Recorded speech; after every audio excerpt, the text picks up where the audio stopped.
called Socialist Alternative, and we're building an organization called 15 Now.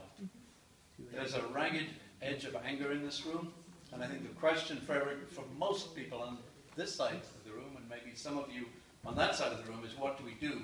How do we channel this anger? Big business has been entirely absent from this debate.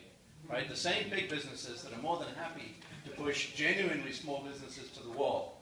Right? Starbucks, as my comrade Brian pointed out, which basically has made its money driving small businesses out of business.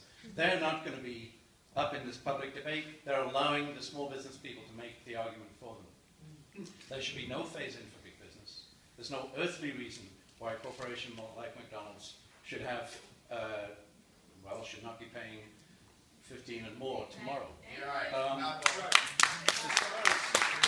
far as genuinely small businesses are concerned, clearly there needs to be something to deal with that.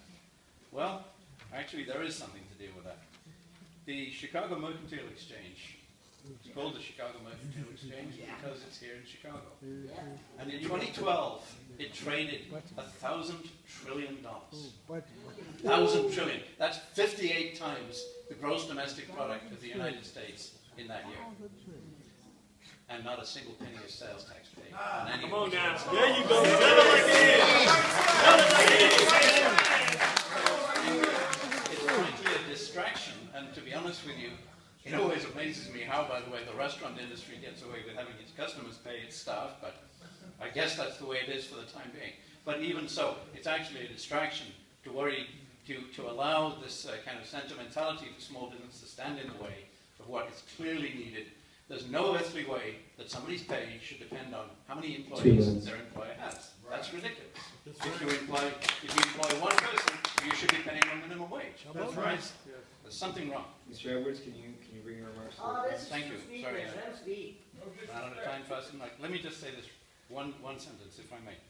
Absolutely. It's going to take thousands of us in the streets, outside the city council, and in the halls of the city council. And that's what we're going to do. That's what we're going to do. We need to build neighborhood action committees in every single neighborhood in the city.